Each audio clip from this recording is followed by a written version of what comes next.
Dan kau siapa? Aku Rogaben, seorang Brahmana. Brahmana? Iya, aku sangat senang sekali dengan kau telah berhenti menjadi seorang penyamun. Akhirnya kau juga bisa sadar. Apa maksudmu? Kau adalah Dewi Satya Wisnu. Seharusnya kau menjadi seorang yang suci. Ya Wisnu, jangan buat aku semakin tidak mengerti. Sebaiknya kau jelaskan, apa maksudmu? Kau akan menjadi pemimpin di negeri ini. Pergilah kau mengembara, pergilah ke daerah Tumapel. Pengambilan kau kepada para daerah di sana. Niscaya hidupmu akan berubah. Tumapel? Dari mana kau tahu? Aku seorang Brahmana.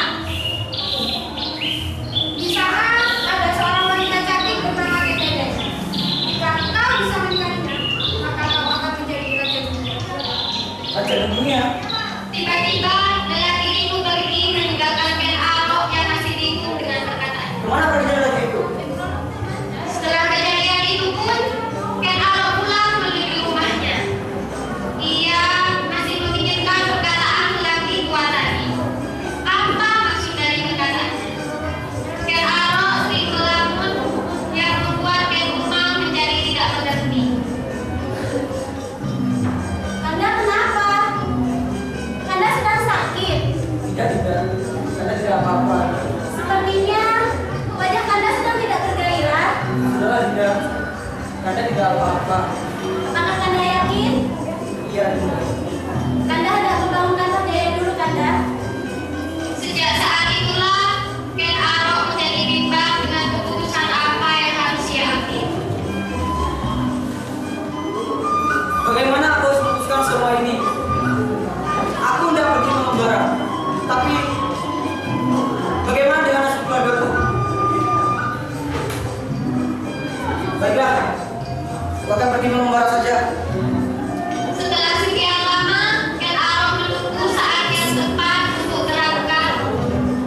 Tibalah suatu hari, ia akan berangkat mengembara.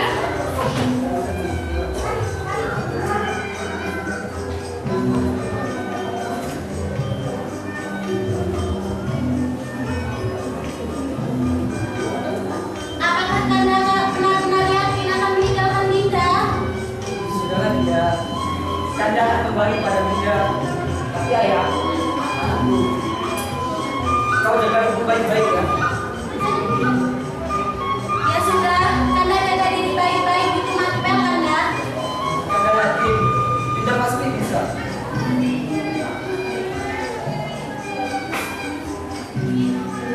Satu bulan telah berlalu.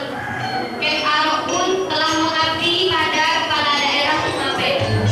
Kepala daerah Tumapel bernama Tukul Agustus, dan ia adalah seorang yang arif dan bijaksana. Maka tak ayal jika rakyatnya sangat mengagumi.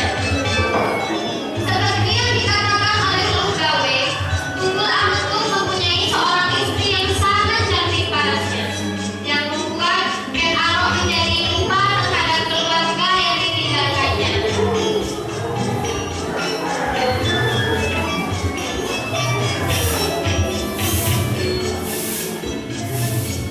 Semua yang dikatakan Rogawi benar. Kededes ternyata sangatlah cantik. Aku harus bisa mendapatkannya. Tapi bagaimana aku harus mendapatkannya? Sedangkan dia masih istri dari tuanku. Baiklah, bagaimanapun caranya, aku harus bisa mendapatkannya. Suatu hari, Ken Arok berencana memesan sebuah keris kepada seorang buku yang sangat sakti mandraguna. Pergilah ia memesan keris tersebut kepada Abu Gantri.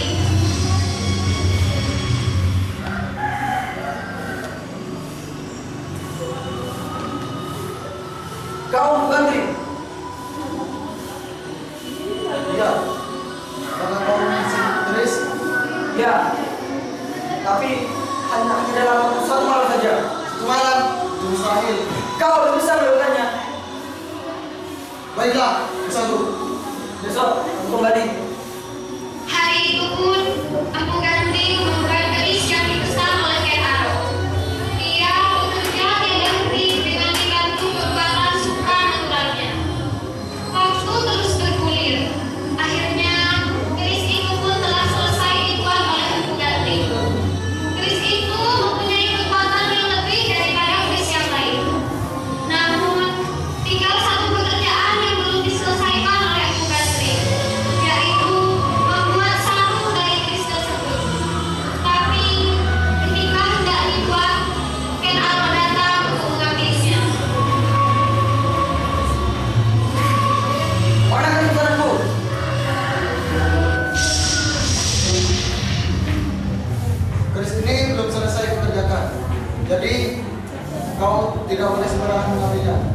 Sekarang keris ini akan membawa malapetaka bagimu dan keluarga. Apa yang diinginkan harus dapat. Tidak, aku tidak akan mengerjakan keris ini. Namun, Ken Arok mengambil keris itu dan menunjukkannya. Siapakah itu? Keris ini akan membunuh 7 orang sebagai tumbal dia. Aku tidak peduli. Kejadian itu merenggut nyawa Empu Gandring. Namun, Empu Gandring sudah terhadap keris itu. Ken Arok sudah tidak memikirkan bagaimana nasib dari Empu Gandring. Ia hanya memikirkan bagaimana cara menyingkirkan Tukul Aktut. Akhirnya, ia mempunyai ide untuk membunuh Tukul Aktut dengan jurus yang biasa. Namun, untuk mengelabui semua orang, ia meminjamkan keris itu pada Koko Ijo. Agar nantinya semua orang akan berpikir bahwa Koko Ijo lah yang membunuh Tukul Aktut. Koko Ijo pun bangga membawa ke sana kemari keris tersebut. Hingga pada suatu hari, Tukul Aktut mengetahui bahwa si Koko Ijo mempunyai keris. Di sini sangat bagus, tapi di mana satu keris ini? Iya, di mana satu keris ini, Koko Ijo? Keris ini tidak mempunyai sarungan, Kak. Bukankah jika keris tidak memiliki sarung akan membawa malapetaka besar? Iya, hamba tahu, Min. Tapi apa? Tidak apa-apa, Kak. Apakah keris ini milikmu? Benar, Kak. Sejak saat itulah, semua orang tahu bahwa Koko Ijo memiliki sebuah keris. Namun di samping hal itu, Ken Arok sudah mempunyai rencana yang ia susun untuk membunuh Tukul Aktut. Setelah sekian lama menunggu hari yang tepat, Ken Arok pun menjalankan rencananya.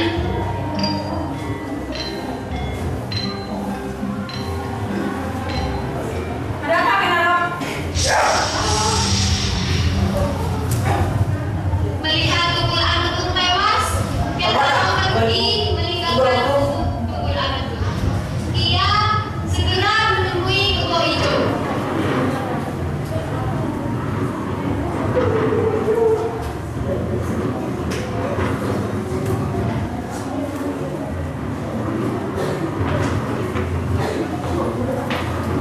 Kenapa keris itu banyak tanahnya? Tak apa, simpan ini. Baiklah. Namun Ken Arok menunjukkan keris itu kepada Koko Ijo. Bangsa, kau juga harus mati. Setelah membunuh Koko Ijo, Ken Arok pergi meninggalkan Koko Ijo. Seperti yang direncanakan oleh Ken Arok, semua orang mengira Koko Ijo membunuh Tukul Aktut. Dan setelah itu membunuh dirinya sendiri. Ken Arok berhasil menjalankan rencananya dengan lancar tanpa ada yang mengetahui. Suatu hari, Ken Dedes duduk bersama Anusapati, putra dari Tukul Aktut. Harus apa kau katakan? Sudahlah, Ibunda. Jangan begitu. Bukankah Ananda masih ada samping Ibunda? Tapi nak, Melihat hal itu, Ken Arok pun memanfaatkannya. Ia menghampiri Ken Dedes dan Anusapati.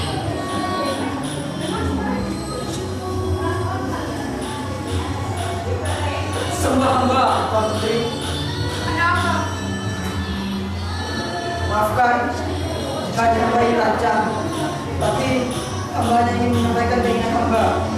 Apakah kau hendak pergi ke kerjaan? Tidak, tidak. Hamba ingin menginap, Tuan Putri. Apa? Kau meminang ibuku? Ya, Tuan Tidak. Keadaan ini harus segera memiliki energi baru. Jika tidak, akan datang bahaya besar melanda kerajaan ini. Benar juga yang kau katakan. Bagaimana menurut Ibunda? Demi kerajaan kita, Ibu siap. Setelah resmi memasuki Ken Dedes menjadi istrinya, Ken Arok pun menjabat sebagai kepala daerah Tumapel. 3 tahun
Apa ini? Bukankah ini garis yang digunakan untuk membunuh ayahanda Monartu? Baiklah, aku akan keluarkan di sini. Tapi bagaimana jika di Pangalasan membongkar rahasia ini nantinya? Semua bisa kacau. Baiklah, aku akan melihat. Keesokan harinya, di Pangalasan menemui Anusapati saat semua penghuni istana sibuk dengan urusannya. Dia akan menjalankan rencananya bersama Anusapati.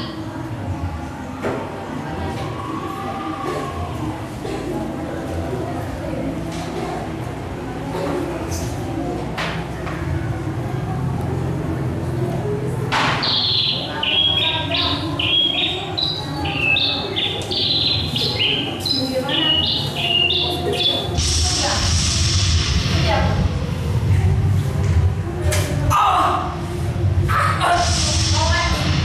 Amatlah bayangmu. Namun Anusapati masih berebut dan menanyakannya Apa yang kau lakukan? Kau juga harus mati. Hahaha. Hari itulah Ken Arok dan Ki Pangalasan tewas terbunuh oleh Anusapati. Namun hal ini tidak diketahui oleh siapapun. Sementara itu di kampung yang kecil, Ken Umang dan Toh Jaya selalu menanti kedatangan Ken Arok. Apa tidak sebaiknya kita musuh ayah di Mapel? Tapi bagaimana caranya, Toh Jaya?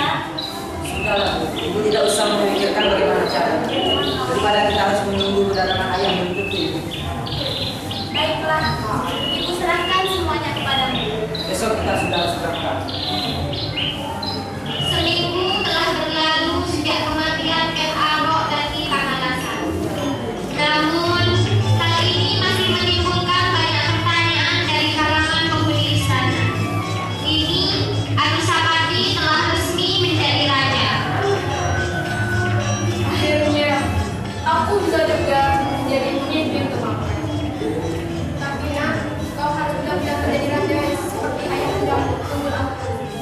Baiklah, aku akan menjadi ayah dan Tunggul. Sementara itu, antara Toh Jaya dan Ken Umang. Bagaimana nak? Kau sudah bertanya kepada orang di sekitar sini? Sudah ibu. Tapi aku masih merasa ragu dengan jawaban para warga di sini. Katakanlah nak yang sebenarnya. Semua warga di sini bilang bahwa yang Ken Arok adalah seorang raja di sini. Namun, Katakanlah Toh Jaya. ayahnya telah meninggal. Apa? Sudahlah bu, lebih baik kita istirahat saja. Keesokan harinya, Ken Umang dan Toh Jaya pergi ke istana menghadap Anusapati dan Ken Dedes.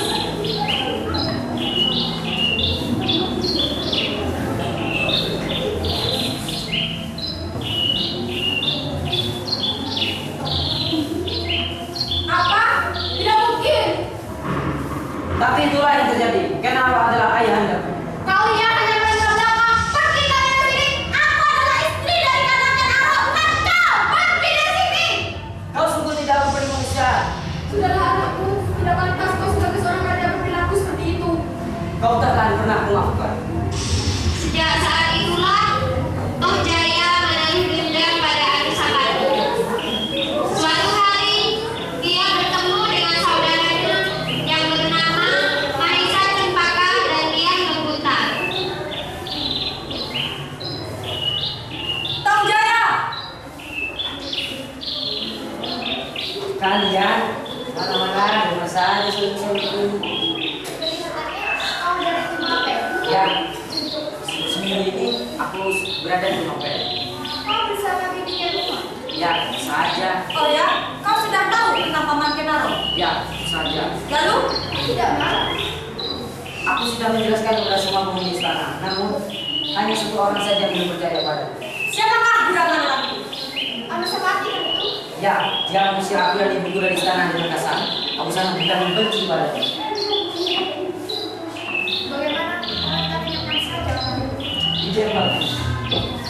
Sejak saat itulah, Mahisa Cempaka, Diah Lembutan dan Toh Jaya bekerja sama untuk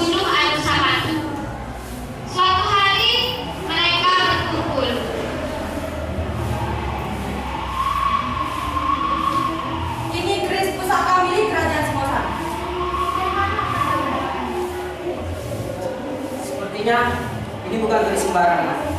Lihat, ukirannya saja sudah menunjukkan aroma yang mistis. Sepertinya ini keris sakti. Bagaimana kalau kita pergi saja? Kita coba di Yang bagus. Mereka pun pergi ke istana.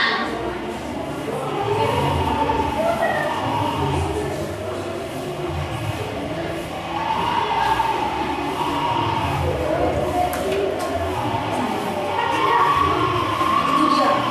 Baik, kita tunggu di sini, Dinda. Taman Lain.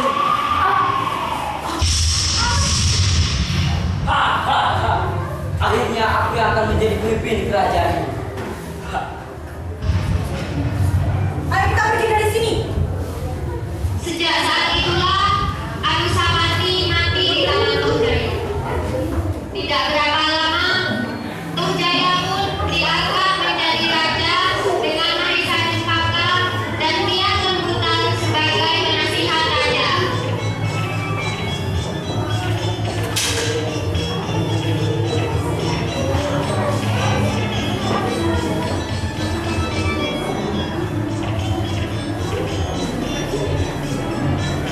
Toh Jaya.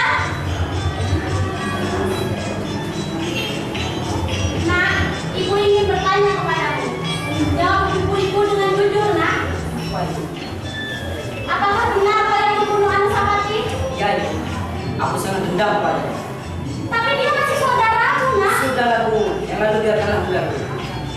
Oh ya, tadi ada yang akan bertemu dengan Raja Donggala.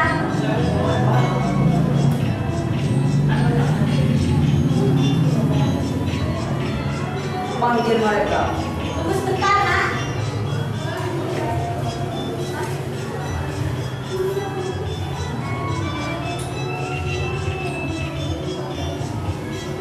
Ada apa? Kau akan mengadakan dengan pertemuan dengan Raja Donggala? Ya, Kau sungguh tidak mengerti aturan. Aku ini raja di sini. Aku yang berhak mengadakan pertemuan ini. Tapi kita mendapatkan kerajaan itu secara bersama. Diam dulu. apakah sudah lupa dengan perjanjian kita dulu? Pergi kalian dari sini. Mahesa Cempaka dan Tiang Lembutan pergi dengan perasaan marah. Sudahlah, nak. Kau sebagai raja tidak boleh berbuat kasar seperti itu. Tapi mereka sudah keterlaluan, Ibu. Sudahlah, tenangkan dulu hatimu. Sementara itu, Mahesa Cempaka dan Tiang Lembutan merasa marah.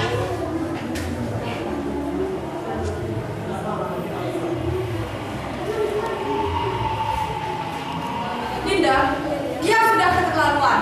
Apakah dia sudah lupa dengan perjanjian kita dulu? Sudah Kakanda. Bagaimana kalau kita ingatkan saja?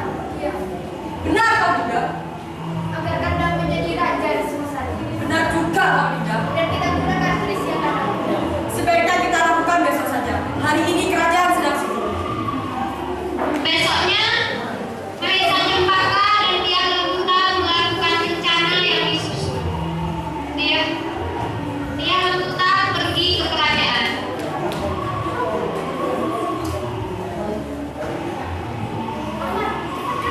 Baik, kau akan menyusul ayahku. Apa yang kau lakukan? Kanda bimbingan umat datang.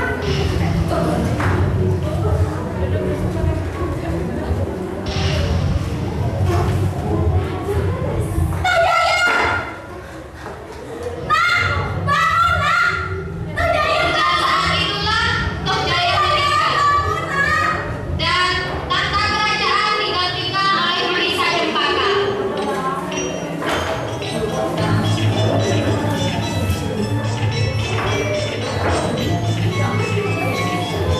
Ini lah ceritanya. Ceritanya aja ngono.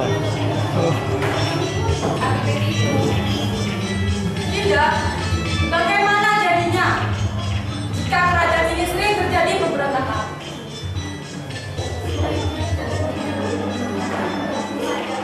Lalu, aku harus dilaksanakan. Bagaimana gaun?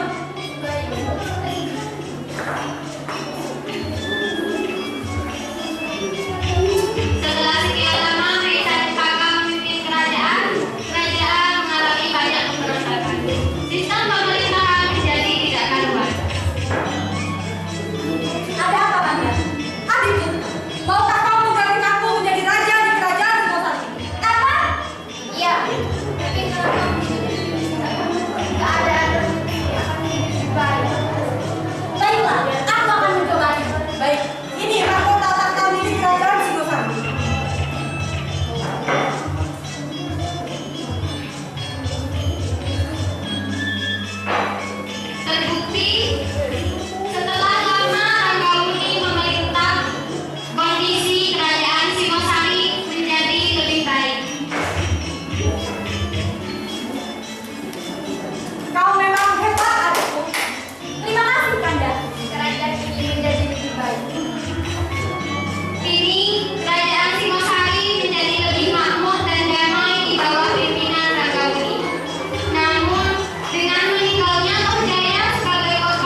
Demikian drama dari kelas 11 IPA 1